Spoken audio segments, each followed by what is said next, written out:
نحمده ونصلي ونسلم على سيدنا ومولانا محمد صلی اللہ علیہ وسلم رسوله النبي الأمين المكين الخليل الرؤوف الرحيم. أما بعد فأعوذ بالله من الشيطان الرجيم. بسم الله الرحمن الرحيم. قال رسول الله صلى الله عليه وآله وسلم اذا مات الانسان انقطع عنه عمله الا من ثلاث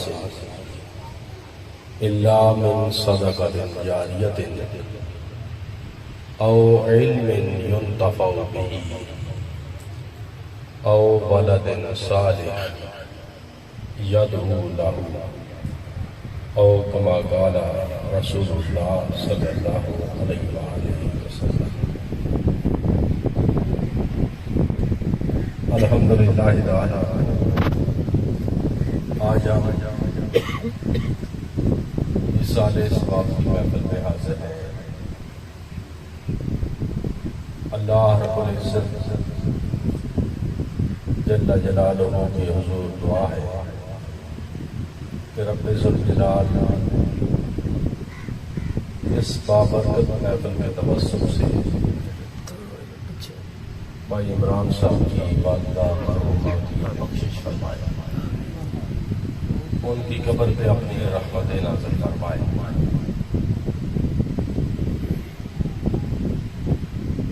آپ سب کو علم ہے کہ ہر ذی روح کو،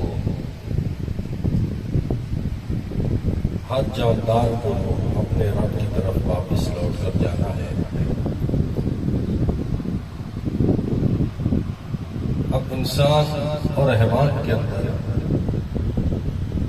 فرق کیا ہے؟ زندگی تو اللہ تعالیٰ جل جلالہ نے حیوان کو عطا کی ہے. حیات کی نعمت اللہ رب العزت جل جلالہ نے انسان کو بھی عطا کی ہے. زندگی تو دونوں کو ملی ہے، انسان کو بھی ملی ہے اور حیوان کو بھی ملی ہے. اب فرق کیا ہے؟ فرق یہ ہے کہ حیوان کو عبادت کا پابند نہیں بنایا گیا جبکہ انسان کو اس کا پابند بنایا گیا ہے. اور حساب حیوان سے نہیں لیا جائے گا، حساب انسان سے لیا جائے گا. جب اس دنیا سے چلے جائیں گے، حیوان بھی جائیں گے، انسان بھی جا رہے ہیں، تو حیوان سے کوئی حساب نہیں کیا جائے گا. اس لیے کہ اسے حیات کے اندر زندگی دیتے ہوئے، حیات عطا کرتے ہوئے شریعت نے کسی شے کا مکلف نہیں کیا، دین نے مکلف نہیں کیا، اس پہ کوئی قید نہیں لگائی گئی. یہ صرف انسان کے اوپر لگائی گئی ہے کہ وہ پابند ہے شریعت کا، دین کا، اللہ کے احکامات کا، اللہ کی عبادت کا پابند ہے.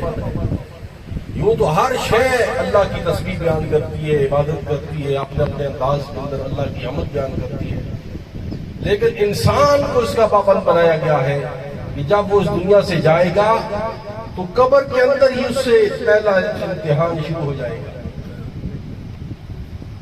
تو اگر انسان وہ بھی حیوان کی طرح زندگی گزارتے اور اپنے آپ کو شریعت سے، اپنے کردار کو شریعت سے مزین نہ کرے، اپنے کردار کے اندر اللہ اور اس کی رسول صلی اللہ علیہ وسلم کی تعلیمات کو وہ نہ لے کر آئے تو پھر اس کی حیات بھی حیوان کی طرح بن جاتی ہے.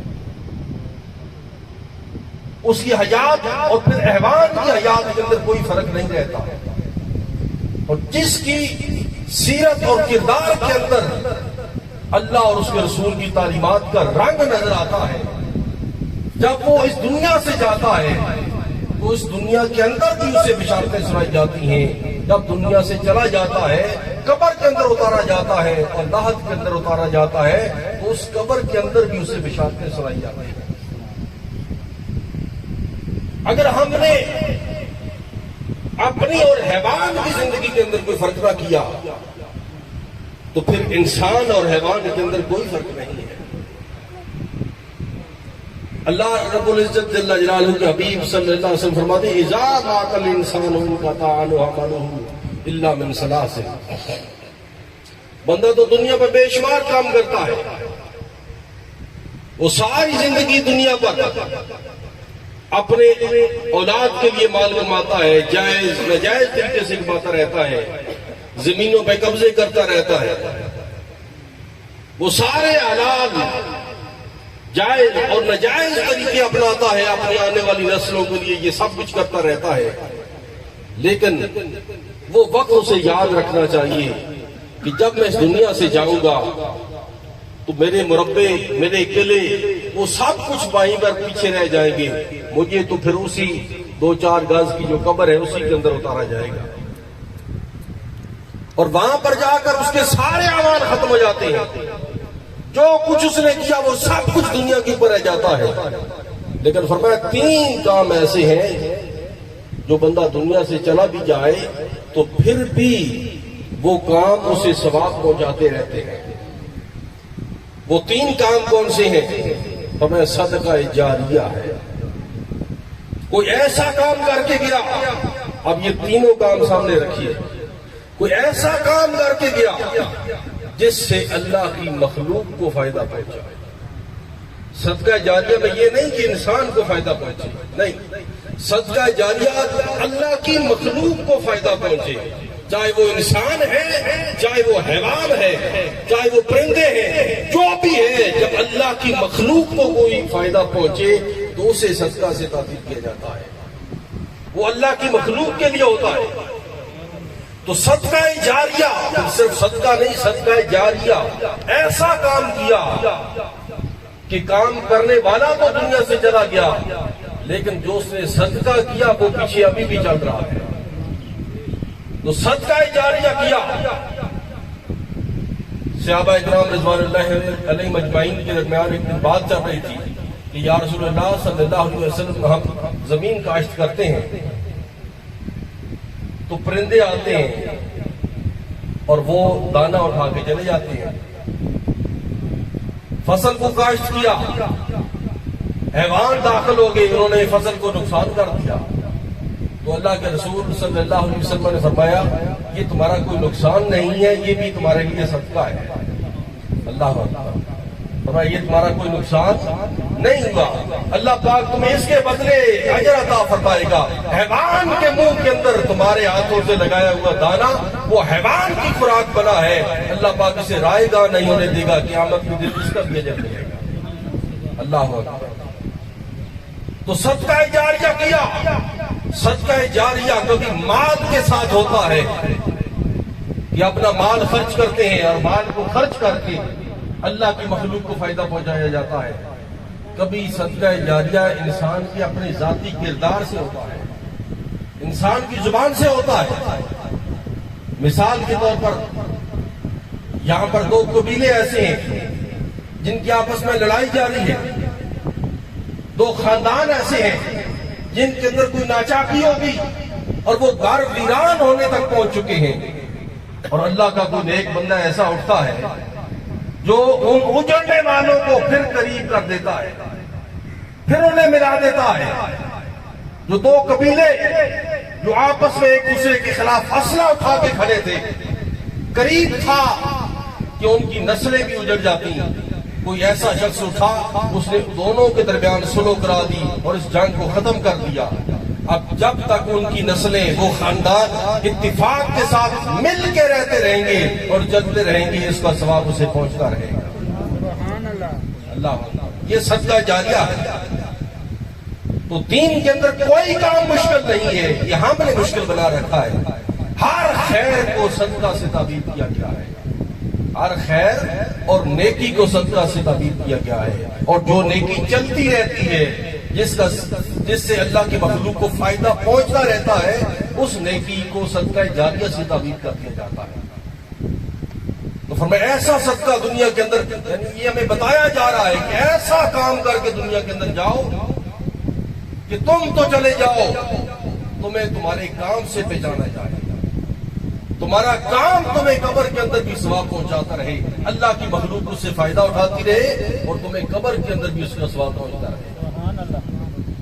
اور دوسرا ہے او علم ينتفع به، یا ایسا علم حاصل کرو جس سے اللہ کی مخلوق کو فائدہ ہو۔ اللہ، اب دیکھیے پہلا صدقہ جاریہ بیان کیا، اس کا تعلق بھی اللہ کی مخلوق کے ساتھ ہے۔ اب یہاں علم نافع کو بیان کیا، اس کا تعلق بھی اللہ کی مخلوق کے ساتھ ہے۔ اگر وہ اپنے علم کو اپنے سینے کے اندر دفن کر کے چلا جاتا ہے، اللہ کی مخلوق کو فائدہ نہیں ہو رہا، تو اس نے ایک بہت بڑا خزانہ ہے جو سینے کے اندر مخفی کر کے دنیا سے چلا گیا۔ لیکن اگر ایسا علم چھوڑ کے جاتا ہے جس سے اللہ کی مخلوق کو فائدہ ہوتا ہے، اللہ کی مخلوق کی اصلاح ہوتی ہے، اللہ کے بندوں کی اصلاح ہوتی ہے، مردہ دل، مردہ ضمیر شخص جو کبھی مسجد کے قریب تک نہیں آئے، ایسے لوگوں کے اوپر اس نے محنت کی، ایسے لوگوں کو انہوں نے سمجھایا اپنے کردار کے ساتھ، اپنے اخلاق کے ساتھ، اپنی تعلیمات کے ساتھ، اور انہوں نے اپنا رخ تبدیل کیا اور مسجد کی طرف آنا شروع ہو گئے، نیک کام کرنا شروع ہو گئے، برائی سے بچنا شروع ہو گئے۔ وہ جب تک نیک کام کرتے رہیں گے اس مصلح کو ثواب پہنچتا رہے گا جس نے ان کی اصلاح کی ہوگی۔ اللہ، تو علم وہ حاصل کیا جائے۔ علم کی دو قسمیں ہوتی ہیں، ایک ہوتا ہے علم نافع اور ایک ہوتا ہے علم دار۔ علم دار یہ ہوتا ہے جو اللہ کی مخلوق کو نقصان پہنچاتا ہے، جس سے شر پھیلتا ہے، فتنہ پھیلتا ہے، بغاوت پھیلتی ہے، لوگوں کے اندر نفرت پھیلتی ہے، اس علم کو علم دار کہا جاتا ہے۔ ایسے علم سے جہالت بہتر ہے۔ جہالت انسان کی ذات تک ہوتی ہے، وہ علم دار انسان کی ذات تک نہیں، اللہ کی مخلوق کو بھی گمراہ کرتا ہے۔ اس لیے کہا گیا، اللہ کے رسول صلی اللہ علیہ وسلم نے جب بھی دعا مانگی تو اللہ پاک جل جلالہ سے یہی سوال کیا، اللہم انی اسألک علما نافعا، اے اللہ میں تو اس علم کا سوال کرتا ہوں جس سے اللہ کی مخلوق کو فائدہ پہنچے۔ علم نافع کی دعا مانگی تو او علم ينتفع به، ایسا علم حاصل کیا جائے کہ اللہ کی مخلوق فائدہ اٹھا کے جائے، اللہ کی مخلوق سیراب ہو کے جائے، اس علم کے ذریعے اللہ کے مخلوق کے دلوں کے اندر روشنی اور نور پیدا ہو۔ تو جب یہ علم آگے پھیلتا جاتا ہے تو جن نسلوں کے اندر اس علم کا فیض چلتا رہے گا، جاری رہے گا، پہنچتا رہے گا، اللہ پاک جل جلالہ اس عالم دین کو ثواب پہنچاتا رہے گا جس میں اس کا آغاز ہے۔ اب تیسری بات ہے او ولد صالح، یہ ایسی اولاد چھوڑ کے گیا یدعو لہ، جو اپنے والدین کے لیے دعا کرتا ہے۔ اولاد تو سارے چھوڑتے ہیں، اب یہاں پر مطلقاً اولاد کی بات نہیں کی، اولاد تو سبھی کی ہوتی ہے، اولاد تو اللہ پاک سب کو نوازتا ہے، تو کیا سبھی کی اولاد اس کے لیے فائدہ مند بن جاتی ہے؟ نہیں، فرمایا او ولد صالح، اولاد ایسی چھوڑ کر جائے جو نیک ہو۔ اگر وہ اولاد نیک چھوڑ کر نہیں جاتا، بدکار اولاد چھوڑ کر جاتا ہے تو اس کا وبال اس تک پہنچتا ہے۔ اگر وہ صالح نیک اولاد چھوڑ کر جاتا ہے، تربیت کر کے اپنی اولاد کی جاتا ہے، تو اس کی اولاد جب تک نیک کام کرتی رہتی ہے، اس کی اولاد کی یہ پہچان ہوتی ہے۔ صالح اولاد کی پہچان یہ بیان کی گئی ہے، یدعو لہ، صالح نیک اولاد کی پہچان اور ان کی علامت یہ ہے کہ وہ اپنے والدین کے لیے ہمیشہ مغفرت کی دعا کرتے ہیں۔ جس اولاد کہ دعا کے کلمات کے اندر اپنے والدین کے لیے بخشش کی دعا کے الفاظ شامل نہیں ہوتے، اس اولاد پہ کبھی صالح کا لفظ استعمال نہیں کیا جاتا۔ اس اولاد کو کبھی نیک اولاد نہیں کہا جاتا. نیک اولاد کی پہچان ہی یہی ہے کہ وہ اپنے والدین کے لیے بخشش کی دعا کرتا ہے. تو یہ 3 کام اس حدیث مبارک کے اندر جو میں نے آپ کے سامنے بیان کی، اس کے اندر بیان کیے گئے ہیں. تو دوستان مکرم، ہم زندگی گزار رہے ہیں، حیوان بھی ہمارے ساتھ، ہم خود انہیں چلاتے رہتے ہیں سارے دن، وہ بھی زندگی گزار رہے ہیں. تو ہماری زندگی اور ان کی زندگی کے اندر فرق کیا ہے؟ اگر ہم نے بھی عبادت نہ کی، ہم بھی مسجد کے اندر نہ گئے، ہم نے بھی اللہ کا ذکر نہ کیا، تو پھر ہماری زندگی اور اس حیوان کی زندگی کے اندر کیا فرق ہے؟ ہمیں اس فرق کو سمجھنے کی ضرورت ہے. رب ذوالجلال جل جلالہ کا شکر بجا لائیں کہ اس نے ہمیں انسان بنایا اور پھر اپنے محبوب صلی اللہ علیہ وسلم کا امتی بنایا ہے. اللہ اکبر، یہ اس کا کتنا بڑا احسان ہے. اللہ پاک جل جلالہ کی بارگاہ میں دعا ہے، اللہ پاک جل جلالہ ہمیں دین اسلام کے مطابق زندگی گزارنے کی توفیق عطا فرمائے، اپنی نعمتوں کی قدر کرنے کی توفیق عطا فرمائے. وما علینا الا البلاغ.